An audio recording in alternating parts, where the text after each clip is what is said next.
Oh my gosh. So he was controlling him instead. It wasn't the girls.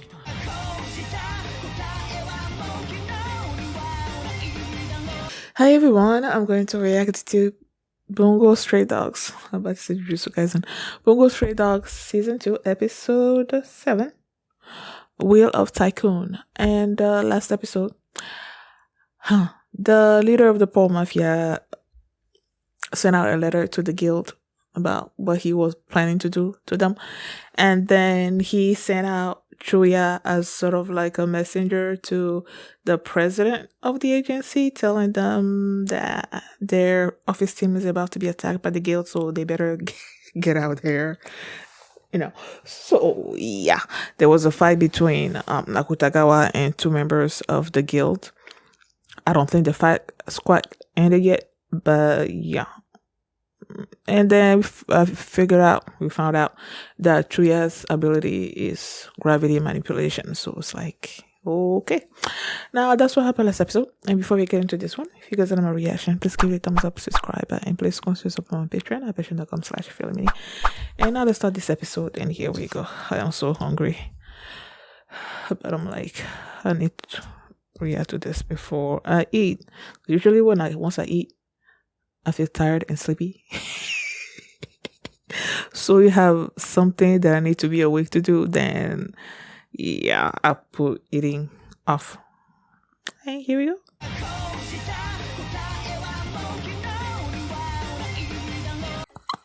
For a reason, I'm like, I want to say Kyouka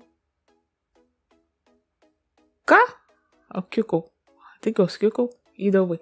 When I saw her, I'm like, wait, don't tell me she's working with the guild. Is she? I don't know. But like, what the? Ango! No. Please tell me Ango's okay. Like, we already lost with Dasaku. I don't want to lose this trio, this friendship trio, whatever. I don't want to lose another person. Like, the way that car just sort of like rammed into them, like, Ango was on, like, he was closest to the car. So I know Dazai is going to be okay because he's Dazai, There's no way Dazai is going to die. But, like, Ango.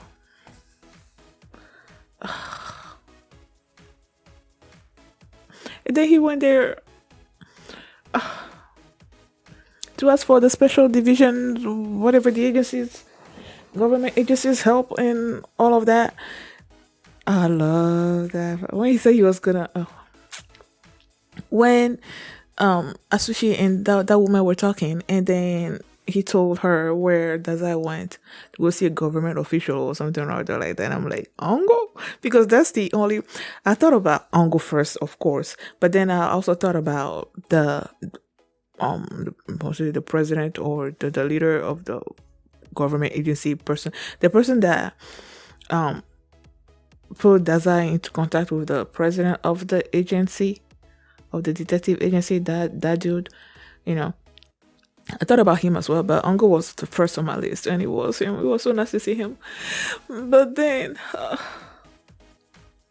and apparently the guild is like above the law because they've put pressure on these politicians or people, I guess,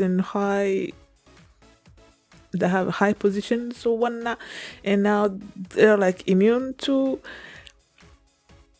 well, they're above the law. So I'm like, after the fight, when the police showed up with those other two guild, the Kunikida and Tanizaki dealt with or whatever, then they're gonna be released, right? Like, if the guild members are above the law, then even the police, even if they arrest them, they're gonna get out.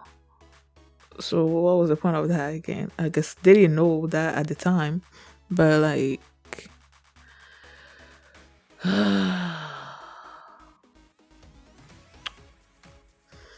that resolved pretty quickly. I thought it was gonna take the whole episode. Them Kunikida and Tanizaki going after the office team, which was just being those two. So are those the only people working at the agency? Apart from the people with ability and Rumple, like, apart from them, like, the detectives and whatnot. Apart from them, it was just these two that work for the agency. So they were on the car, like running away and everything. But then you have that one person, like cut himself, put the seed inside a grape seed inside of himself. The seed grew, and then he used that to figure out where the girls were. They showed up there and grabbed hold of him. And then that one dude, the grip person, I know they said their names and everything, but I didn't. I don't know. Excuse me. He was telling Naomi how he had this sister and whatnot. They have a big family and all of that. And I don't know what he expected, why he was telling her that, to try to lure her into a false sense of, like, make her think that they have something in common, or he's gonna be sympathetic to her plight or something. I don't know, but he wasn't. Naomi told him to let them go. He's like, no, I would do anything for my sister. So I guess he's with the guild because of the money, and because they have he has a large family. He can use that money to support his people and whatnot. And he doesn't particularly care about who he has to hurt in order to do that. And he was about to crush the girls and everything. And that's when Kunikida and Tanizaki showed up. And I love that part where Kunikida was, using his gun, right, to shoot off the tree branches and everything. And the guy is like, well, they were telling Tanizaki told Naomi and the other girl to run to a train. There was a train that's supposed to be passing by, to run to the train. It'll be there in 5 minutes or something. The train's gonna wait for them for like 1 minute, and so just get on the train and leave. So, having seen how this guy's ability work, Kunikida is like, okay, I need to keep this guy from basically reaching the train with his roots and everything. So he started shooting the thing off, but then the guy like knocked the gun out of Kunikida's hands, and he basically gave him a life lesson in that particular moment. And Kunikida's like, okay, that's a nice, thank you for that lesson. I guess I'm gonna put it in my notebook. But then he turned it around on him as well.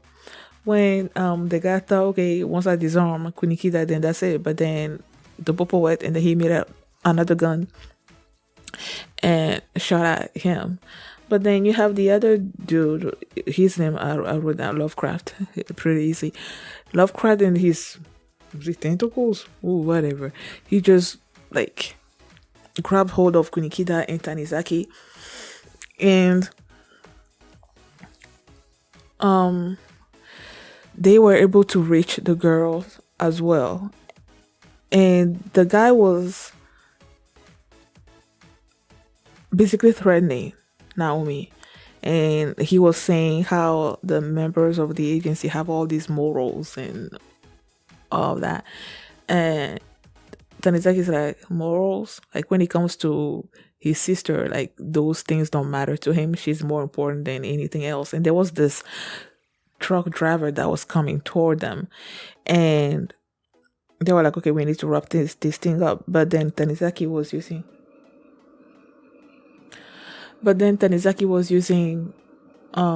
snow, excuse me,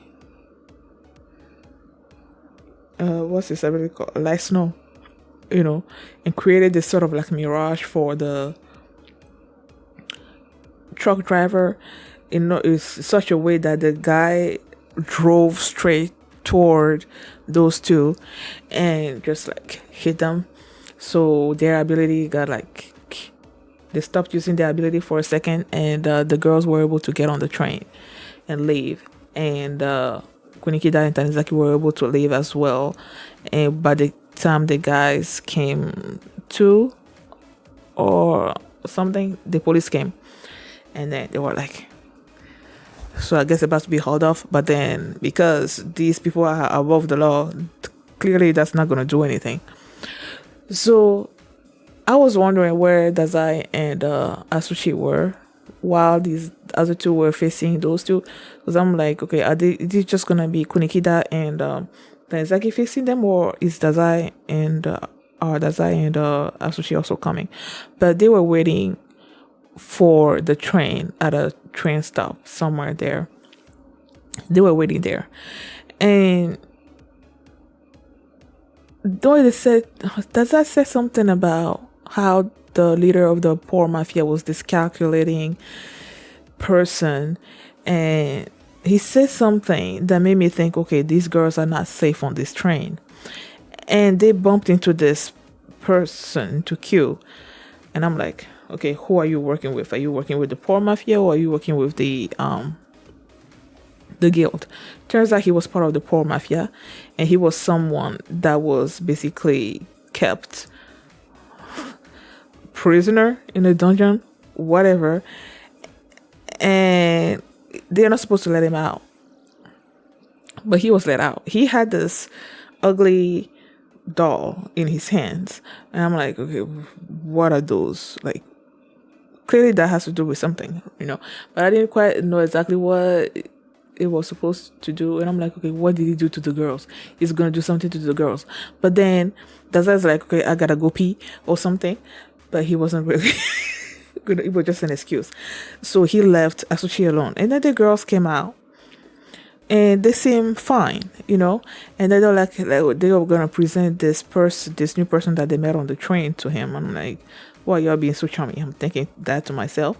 But then on the other side of things, you had Dazai just showing up. He's like telling these two people to come out because he knew they were like keeping tabs on them, surveilling them. And one is like, okay, come out. What do you want? And the girl, I forgot her name. Let me see.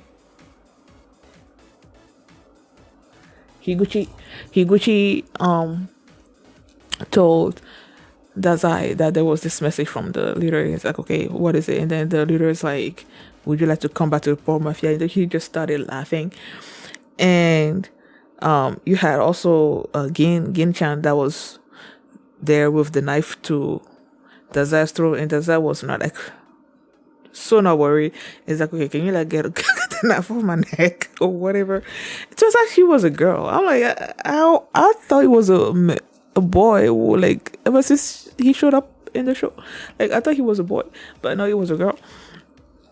And it's like, you didn't need to like isolate me to tell me this, so why did you exactly do that? And then he said, because we're trying to protect me from what? And they told him how Q was set free. He's like, do you guys realize what you just did? There's a reason why this person is supposed to be kept under lock and key. I don't know. It's not supposed to be free. He can manipulate, mind manipulation, through hallucinations and everything. And then you have Atsushi over there, looking at the girls with these strange looks in their eyes. So you're thinking, okay, they're being manipulated. And I'm like, oh, they're being manipulated. But then turns out it was Atsushi that was being manipulated, and he was hallucinating the girls being manipulated. And he thinks, okay, if I stop this, I'm gonna stop you guys, in your tracks, and not really kill them, but like hurt them and make them pass out so they don't hurt anybody or something or other like that. But it wasn't them that were being manipulated, it was him. So he hurt them without realizing that he was actually like hurting them. Like they didn't actually do anything, they weren't doing anything. He just like hurt them and stuff. For him. And then he started, I'm getting tired of the almost constant flashback to you are worthless kind of scene. And I'm like, boy, each time you got over that, man, like, for real. Each time he's in a situation where